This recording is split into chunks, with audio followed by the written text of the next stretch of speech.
नमस्कार, खबरां दे इस बुलेटिन विच तुहाडा स्वागत है। मैं हरप्रीत कौर। पहला पेश ने चोणवीआं खबरां। संसद दा सरद रुत इजलास नवी दिल्ली विच होया शुरू। प्रधानमंत्री नरेंद्र मोदी ने सारियां सियासी पार्टियां नूं इजलास वध तों वध उपयोगी बनाउण लई समूहिक यतन करन दा सੱਦਾ दित्ता। गुजरात और हिमाचल प्रदेश असैंबली चोणां लई वोटां दी गिणती भलके सवेरे 8 बजे शुरू होवेगी।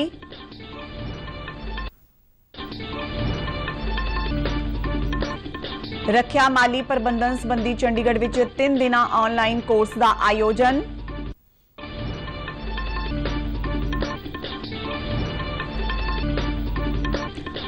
ते बांग्लादेश ने दूजे one day cricket match which Bharat नूं 5 दौड़ां दे फर्क नाल हराया।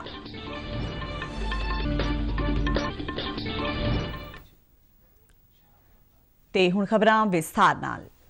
संसद का सरद रुत इजलास अज सवेरे नवी दिल्ली विच शुरू होया। 29 दसंबर तक चलण वाले इस इजलास दौरान कुल 17 मीटिंगां होणगियां। उप राष्ट्रपति जगदीप धनखड़ वल्लों राज सभा के सभापति वजों अपना अहुदा संभालण का सदन विच स्वागत किया गया। प्रधानमंत्री नरेंद्र मोदी ने भरोसा प्रगटाया कि जगदीप धनखड़ की अगवाई विच सदन नवे रिकॉर्ड स्थापित करेगा। उन्होंने कहा कि जगदीप धनखड़ का जीवन सारिਆਂ ਲਈ प्रेरक है ते उन्हां दा संबंध किसान परिवार नाल है ते उन्हां एक फौजी स्कूल तो सिक्ख्या हासिल की है। प्रधानमंत्री मोदी ने कहा कि इसलिए जगदीप धनखड़ विच किसान ते जवान दोहां दे ही गुण ने। आपने एक सामान्य परिवार से आकर के संघर्षों के बीच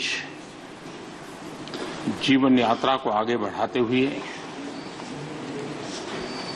आज जिस स्थान पर पहुंचे हैं वो देश के कई लोगों के लिए अपने आप में एक प्रेरणा का कारण है। इस उच्च सदन में इस गरिमामय आसन को आप सुशोभित कर रहे हैं और मैं कहूंगा कि किठाना के लाल उनकी जो उपलब्धियां लोग देश देख रहा है तो देश की खुशी का ठिकाना नहीं है।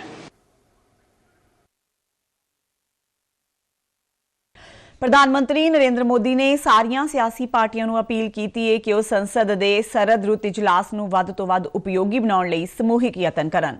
सरद रुत इजलास शुरू होने तो पहला संसद कंपलैक्स विच अज पत्रकारां नाल गलबात करदिआं उन्हां सारियां सियासी पार्टियां नूं इह वी अपील की कि वह बहस विच नौजवान मैंबरां नूं हिस्सा लैण दा मौका देण।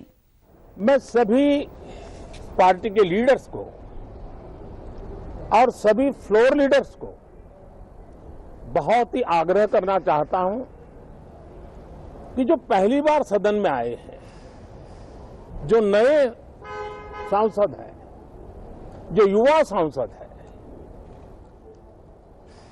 उनके उज्जवल भविष्य के लिए और लोकतंत्र की भावी पीढ़ी को तैयार करने के लिए हम ज्यादा से ज्यादा अवसर उन सबको दें, चर्चाओं में उनका भागीदारी बढ़े।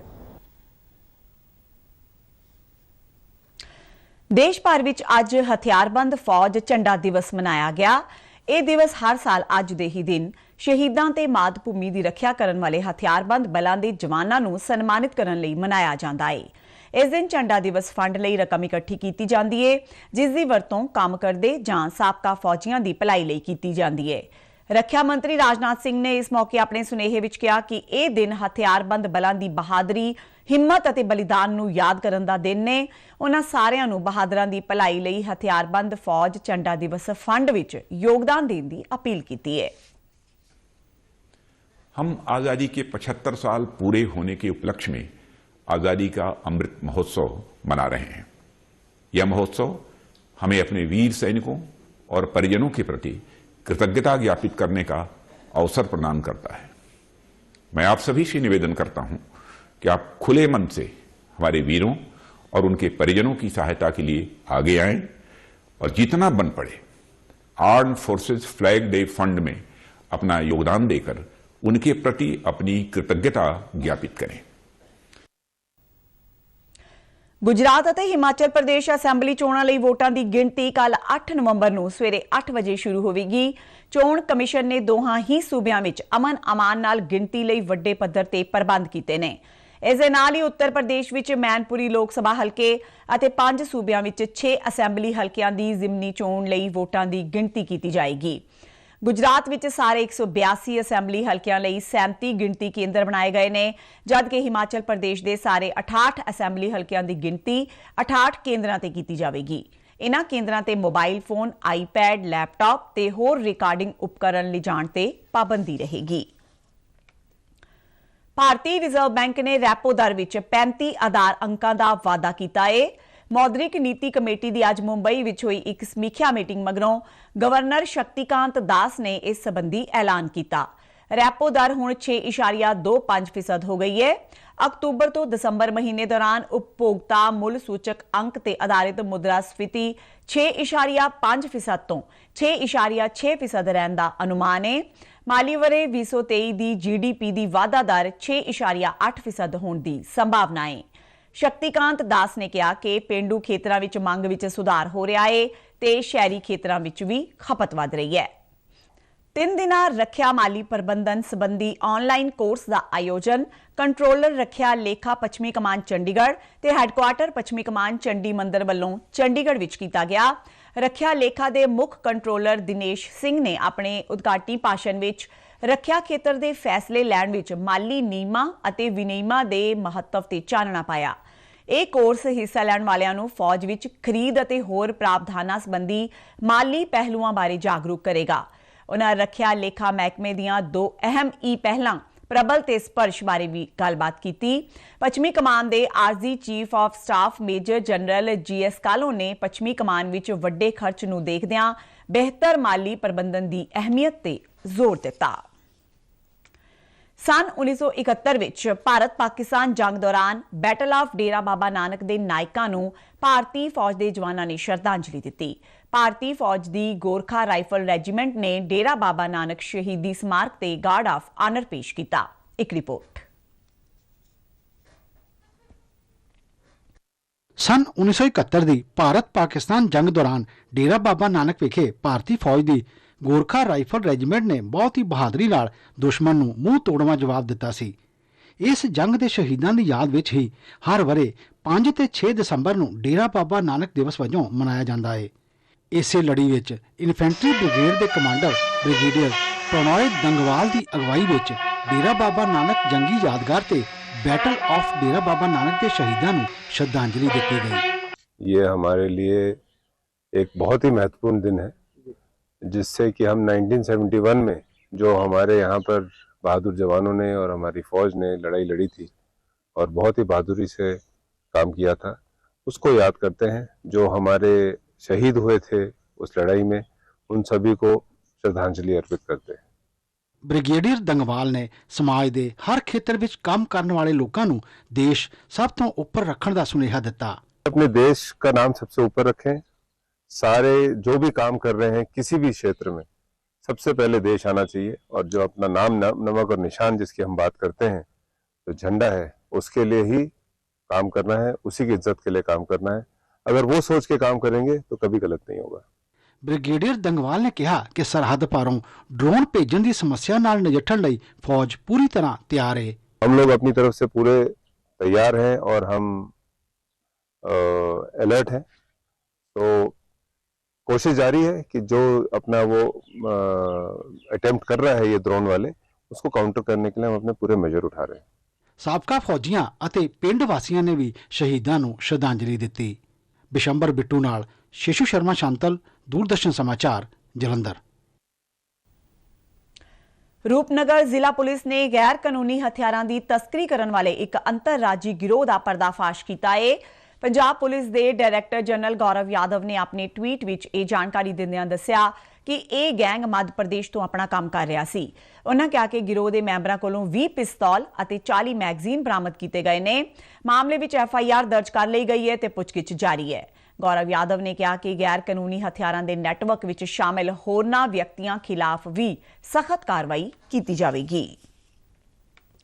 ਜਲੰਧਰ ਜ਼ਿਲ੍ਹੇ ਦੇ ਡਿਪਟੀ ਕਮਿਸ਼ਨਰ ਜਸਪ੍ਰੀਤ ਸਿੰਘ ਨੇ ਬਾਲ ਭਲਾਈ ਕਮੇਟੀ ਨੂੰ ਬਾਲ ਅਧਿਕਾਰਾਂ ਦੀ ਰੱਖਿਆ ਲਈ ਅਸਰਦਾਰ ਢੰਗ ਨਾਲ ਸਰਗਰਮ ਭੂਮਿਕਾ ਨਿਭਾਉਣ ਦਾ ਸੱਦਾ ਦਿੱਤਾ ਹੈ। ਕਮੇਟੀ ਦੀ ਅੱਜ ਹੋਈ ਇੱਕ ਮੀਟਿੰਗ ਦੀ ਪ੍ਰਧਾਨਗੀ ਕਰਦਿਆਂ ਉਹਨਾਂ ਕਿਹਾ ਕਿ ਬਾਲ ਅਧਿਕਾਰਾਂ ਦੀ ਰਾਖੀ ਸਮੇਂ ਦੀ ਮੁੱਖ ਜ਼ਰੂਰਤ ਹੈ ਤੇ ਇਸ ਕਮੇਟੀ ਦਾ ਮੰਤਵ ਜ਼ਰੂਰਤਮੰਦ ਬੱਚਿਆਂ ਦੇ ਸਰਵਪੱਖੀ ਵਿਕਾਸ ਲਈ ਉਹਨਾਂ ਨੂੰ ਸੁਰੱਖਿਅਤ ਮਾਹੌਲ ਪ੍ਰਦਾਨ ਕਰਨਾ ਹੈ। ਜਸਪ੍ਰੀਤ ਸਿੰਘ ਨੇ ਵਿਸ਼ੇਸ਼ ਜ਼ਰੂਰਤਾਂ ਵਾਲੇ ਬੱਚਿਆਂ ਲਈ ਅਧਿਕਾਰੀਆਂ ਨੂੰ ਵੱਖਰਾ ਸ਼ੈਲਟਰ ਹੋਮ ਸਥਾਪਿਤ ਕਰਨ ਵਾਸਤੇ ਇੱਕ ਵਿਸਥਾਰਿਤ ਤਜਵੀਜ਼ ਤਿਆਰ ਕਰਨ ਦੀ ਹਦਾਇਤ ਕੀਤੀ। ਮੀਟਿੰਗ ਦੌਰਾਨ ਦੱਸਿਆ ਗਿਆ ਕਿ ਬੀਤੇ ਜੁਲਾਈ ਤੋਂ ਸਤੰਬਰ ਤੱਕ ਬੱਚਿਆਂ ਦੀ ਕਸਟਡੀ, ਮੁੜ ਵਸੇਬੇ, ਸੁਰੱਖਿਆ ਅਤੇ ਸ਼ੈਲਟਰ ਨਾਲ ਸੰਬੰਧਿਤ ਕੁੱਲ 38 ਮਾਮਲਿਆਂ ਦਾ ਨਿਪਟਾਰਾ ਕੀਤਾ ਗਿਆ।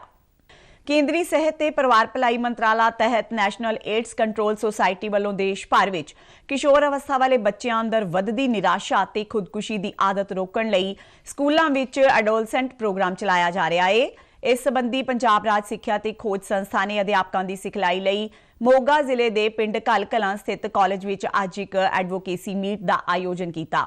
ਇਸ ਨੂੰ ਸੰਬੋਧਨ ਕਰਦਿਆਂ ਜ਼ਿਲ੍ਹਾ ਸਿੱਖਿਆ ਅਫਸਰ ਚਮਕੌਰ ਸਿੰਘ ਨੇ ਸਰਕਾਰੀ ਸਕੂਲਾਂ ਵਿੱਚ ਸੁਝਾਅ ਬਕਸੇ ਲਗਾਉਣ ਦੀ ਅਪੀਲ ਕੀਤੀ ਤਾਂ ਜੋ ਵਿਦਿਆਰਥੀ ਆਪਣੀ ਜਿਗਿਆਸਾ ਵਾਲੇ ਸਵਾਲ ਬੇਝਿਜਕ ਹੋ ਕੇ ਪੁੱਛ ਸਕਣ। Resource person doctor Baldev Singh ਨੇ ਕਿਹਾ ਕਿ ਕਿਸ਼ੋਰ ਸਿੱਖਿਆ ਦਾ ਮਕਸਦ ਉਸ ਵੇਲੇ ਤੱਕ ਪੂਰਾ ਨਹੀਂ ਹੋ ਸਕਦਾ ਜਦ ਤੱਕ ਅਧਿਆਪਕ ਕਿਸ਼ੋਰਾਂ ਦੀਆਂ ਵਿਸ਼ੇਸ਼ ਯੋਗਤਾਵਾਂ ਤੇ ਉਹਨਾਂ ਦੀਆਂ ਮੁਸ਼ਕਿਲਾਂ ਮਨੋਵਿਗਿਆਨਿਕ ਢੰਗ ਨਾਲ ਸਮਝਣ ਦਾ ਯਤਨ ਨਹੀਂ ਕਰਦੇ। ਕਿਸ਼ੋਰ ਸਿੱਖਿਆ ਪ੍ਰੋਗਰਾਮ ਦੇ ਨੋਡਲ ਅਧਿਕਾਰੀ ਰਾਕੇਸ਼ ਕੁਮਾਰ ਮੱਕੜ ਅਤੇ ਡਾਇਰੈਕਟਰ ਜੀ.ਡੀ. ਗੁਪਤਾ ਸਮੇਤ ਹੋਰਨਾਂ ਬੁਲਾਰਿਆਂ ਨੇ ਵੀ ਆਪਣੇ ਵਿਚਾਰ ਰੱਖੇ।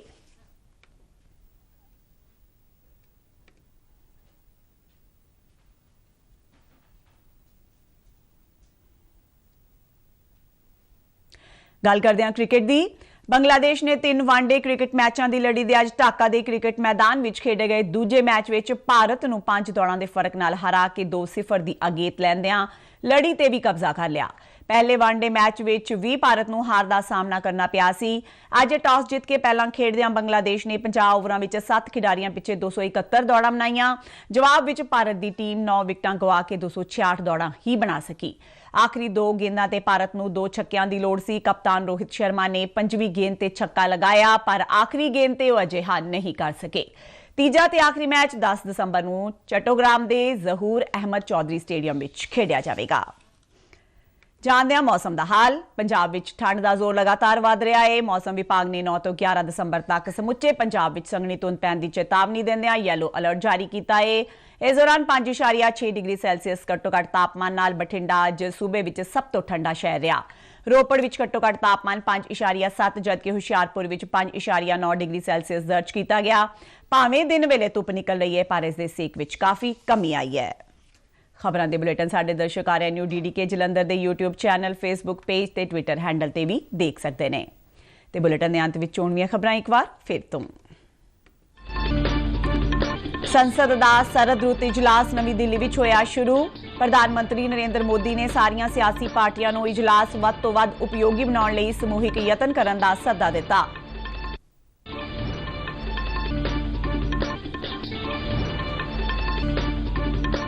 ਗੁਜਰਾਤ ਅਤੇ ਹਿਮਾਚਲ ਪ੍ਰਦੇਸ਼ ਅਸੈਂਬਲੀ ਚੋਣਾਂ ਲਈ ਵੋਟਾਂ ਦੀ ਗਿਣਤੀ ਭਲਕੇ ਸਵੇਰੇ 8 ਵਜੇ ਸ਼ੁਰੂ ਹੋਵੇਗੀ।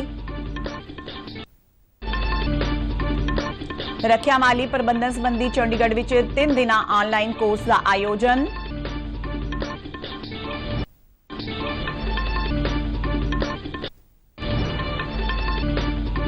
ਤੇ ਬੰਗਲਾਦੇਸ਼ ਨੇ ਦੂਜੇ ਵਨਡੇ ਕ੍ਰਿਕਟ ਮੈਚ ਵਿੱਚ ਭਾਰਤ ਨੂੰ 5 ਦੌੜਾਂ ਦੇ ਫਰਕ ਨਾਲ ਹਰਾਇਆ। ਇਸ ਨਾਲ ਹੀ ਖਬਰਾਂ ਦਾ ਇਹ ਬੁਲੇਟਿਨ ਖਤਮ ਹੁੰਦਾ ਹੈ। ਆਗਿਆ ਦਿਓ। ਨਮਸਕਾਰ।